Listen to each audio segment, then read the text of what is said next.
My husband and I always used to love carne asada tacos, but now that we've tried carne picada as a taco filling, we are sold. Welcome to the Salted Pepper, where we cook for real life using real food and we keep it real simple. And today's recipe was inspired by a Tasty Tuesday episode where Jeff brought me carne picada meat, which I had never even really heard of. And I decided to make tacos, of course, because that's what he wanted me to make.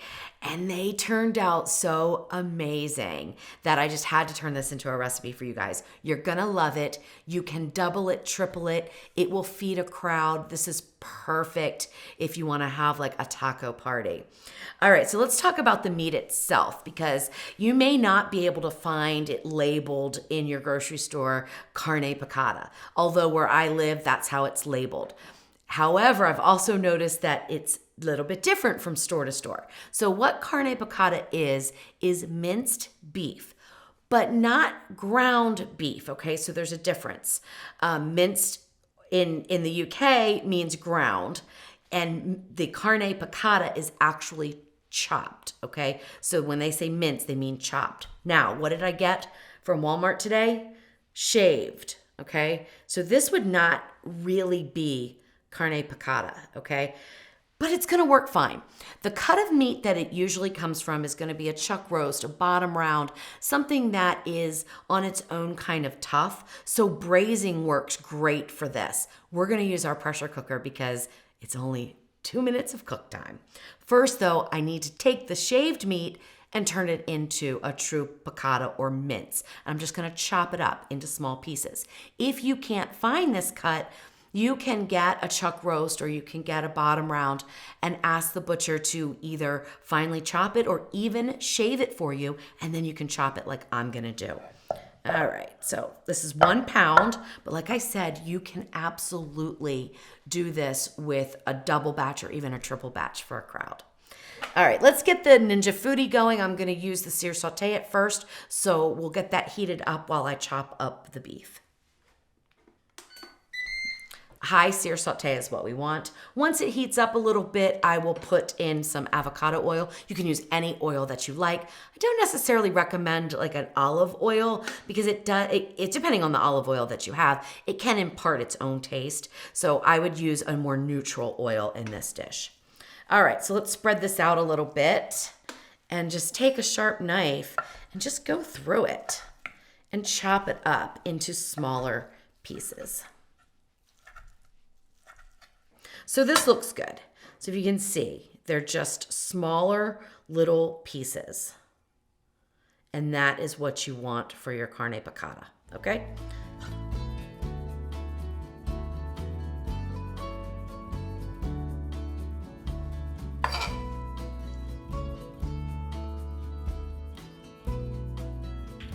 About 1 tablespoon of oil. Then we can get our meat in.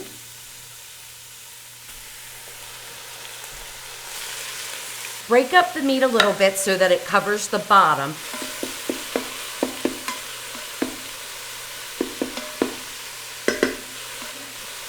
Then you want to add in about 3/4 to 1 onion. I'm using a sweet onion. Any onion would be fine. You want about a cup of it. What I usually do is take a large sweet onion and I'll cut about 1/2 to 3/4 of it for the taco meat, and then I'll keep some of it raw for the taco toppings, okay? All right, next thing is we're putting in 1 whole bulb of garlic, which for me, these cloves were huge, so I had to cut them down a little bit, but you want about 10 cloves or so. And then all I did was take the paper off and did a little smash with my knife. You could also mince it, it would be fine. Just make sure that it doesn't burn, okay? Because you don't want it to burn down in there at the bottom of the pot or you'll have a funny taste throughout your whole dish. And then I like to add in 1 fresh sliced or diced jalapeno pepper. Mine was medium in size. I add in the seeds. Whether you want to put the seeds in or not is up to you. You can certainly remove the pith and the seeds if you want to cut down the heat but keep the flavor. But I find that 1 works just fine here for our heat tolerance. Just stir that around a little bit.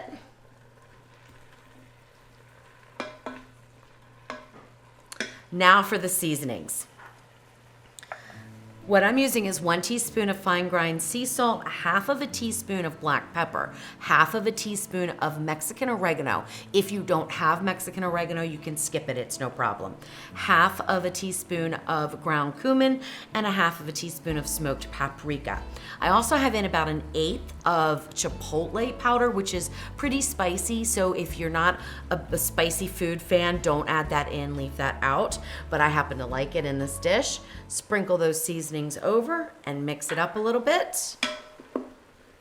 The meat is already starting to give off some juices, and that's going to be part of our cooking liquid. So we're not going to be putting a lot of liquid in here. Then, this is very important because this gives a lot of flavor. It is a dried ancho pepper, okay? So definitely do that. But I do take the seeds out and cut the stem off and then dice it up a little bit. Or I actually just slice it up. So you can just do it just like that. If you cut the stem off, just sort of go right like that.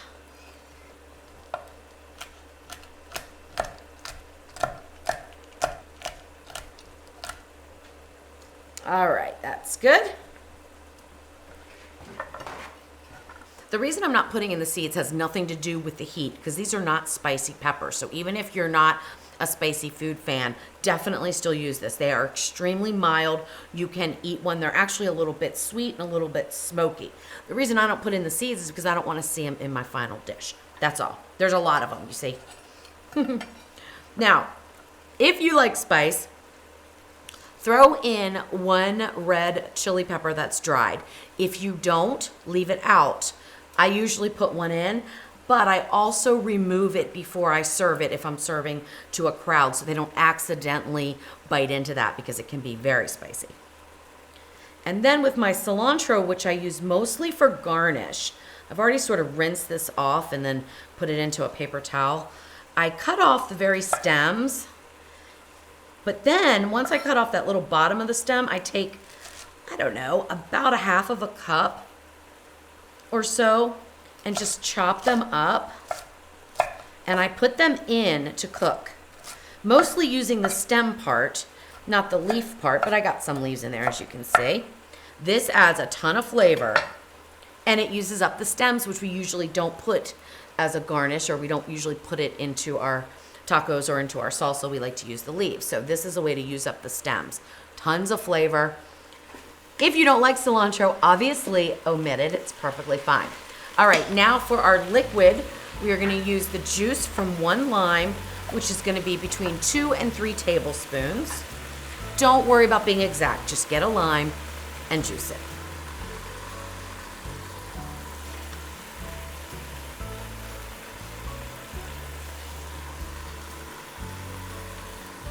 And 1 can of fire roasted tomatoes with the liquid.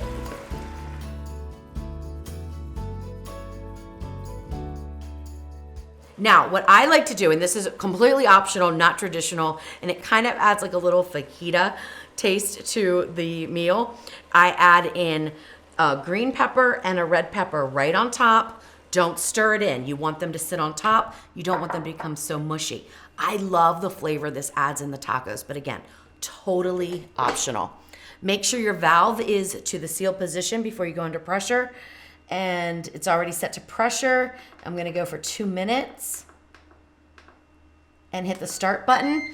It will come to pressure fairly quickly. So within, I don't know, 5 to 10 minutes, then we will pressure cook for 2 minutes and do an immediate release. Please do not worry about the immediate release drying out the meat. It will not. The meat will be submerged in liquid. You're perfectly fine. While that's cooking, you can get all of your garnishes ready for your toppings for your tacos. I like to use a little bit of cheese, a little bit of cilantro, a little bit of onion, sometimes some avocado if I have some. And of course, I do fry up the taco shells myself. You can use corn or flour, whichever you like. I prefer corn lightly fried in a skillet.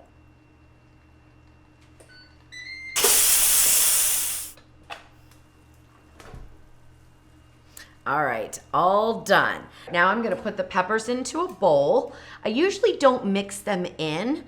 I like them separate. I don't want them to cook any more in that hot liquid. So I just pull them out and I use them as sort of like a topping. And they are perfectly cooked. Like, they're not mushy. but they're not too firm. They're gonna be delicious. Now you can see there's quite a bit of liquid in here. If you wanted to double or triple the meat, I would double or triple the meat, increase, double or triple the seasonings. I would add more garlic, I would add more onion, but I would not add any more liquid. So I would still just stick with the 1 can of fire roasted tomatoes, which is 14.5 ounces, and I would probably just still stick with 1 lime squeezed. That would be me. It's up to you. All right, but we are ready to serve this up. One thing I'm looking for right now is that really hot pepper, because with my luck, it would be in there and I'd be tasting it on camera and you would see me start to have my mouth on fire. Oh, there it is. There we go. Okay, when you go to serve this into your tacos, you don't need a lot. Okay, so this will probably make at least 12 tacos. Squeeze it so you don't have an abundance of juice that will soften your taco up. And the way that I get these to stay in a taco shape is when they're hot, I fold them over, hold them like with the spatula, and then I just set a spoon on there to kind of hold them down, and then they will just stay in the taco shape. They are crispy and soft, if you know what I mean. So they're not like a hard taco. These are the best. I love eating tacos this way. So I have about 1/4 cup of meat, or maybe a little bit more of meat on there. That's plenty. And then you just pick your toppings. I'm gonna put a pepper. Yum, yum. Little bit of onion.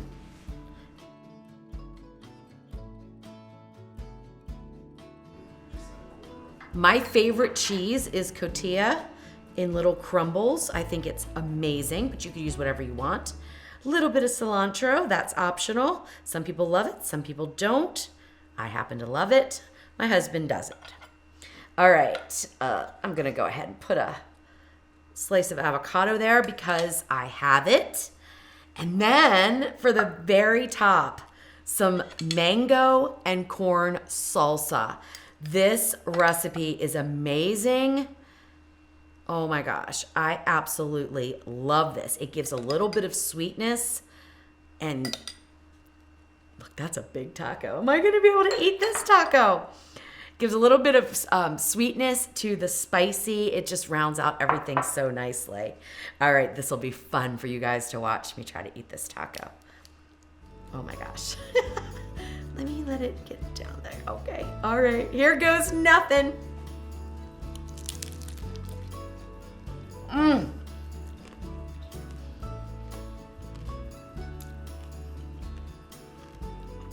Oh my gosh. Mmm. It is perfect. What I want to do is take out a piece of meat here. Look at this. It just falls apart. Oh, best tacos ever. But guess what? There is so many other things you can do with this meat mixture. You could use them for enchilada filling, burrito filling. You could make a taco salad with it. You could actually just add some vegetables like some corn and zucchini, whatever you wanted to add there, maybe a little bit of beef broth, and make a stew from it. Absolutely amazing. You are going to love this one.